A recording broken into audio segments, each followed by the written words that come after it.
kudos to Iowa. They're firing on all cylinders, play at a very, very high level. And so I thought they played great. You know, without the ability to score with them, it's really, really hard. And then there are a lot of things that we can do better, obviously. But I thought our crowd was great, obviously, and that's what they see in every game that they're in. But I thought there was a lot of maroon and gold in the crowd, and so that was awesome to see.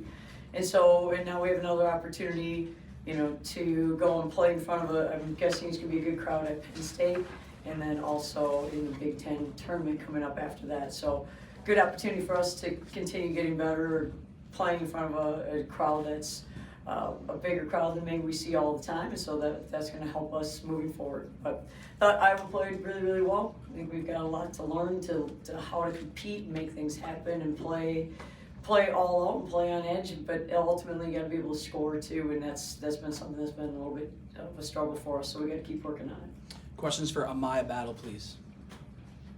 Hi Amaya, how was defending this Iowa offense? Yeah, they're a great offense. Oh, it doesn't work now? Oh, sorry.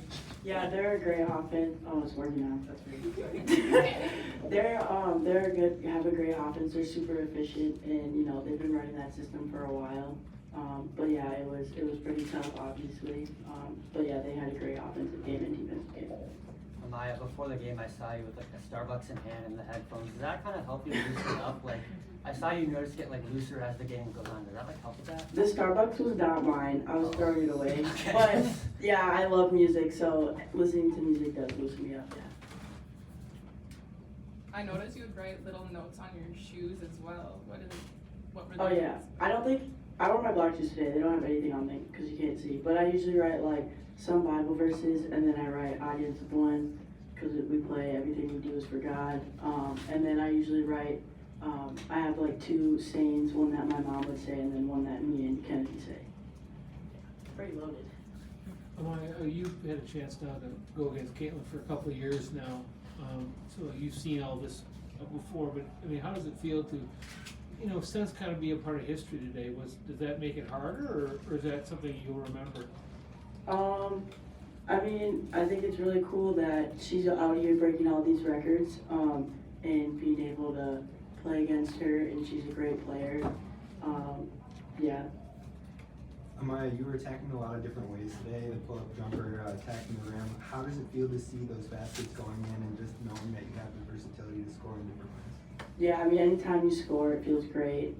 I've been trying to focus on getting to my spots and elevating over people, so seeing it go in and showing that the work is like working, but still gotta keep working on it.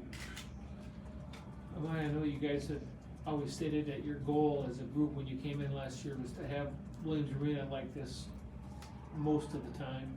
I mean, having gone through a game experience, what that's like, I mean, can you just talk about what a difference it makes to have a crowd like that?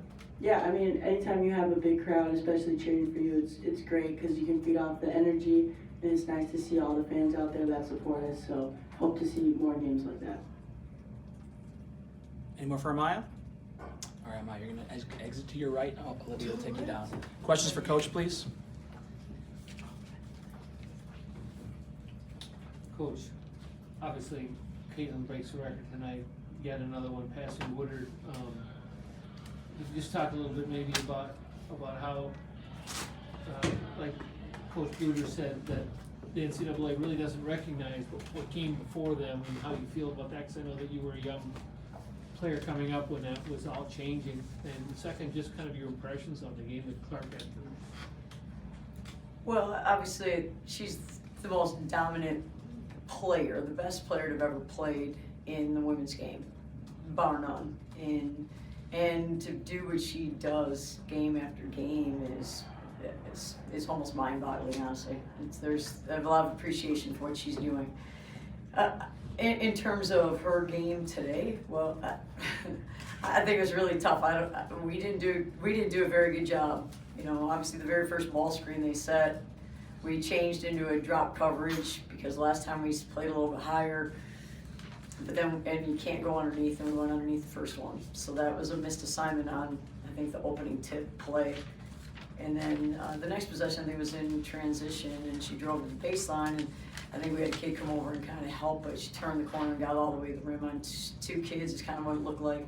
You know, so I don't think personally we did, but she's really great, so it's hard to say. That's easier said than done, but we missed some assignments early, and now all of a sudden you give a prolific scorer some good looks early on, and all of a sudden everything seems to get a little bit easier. I'm not saying that it would have been easier for her anyway, but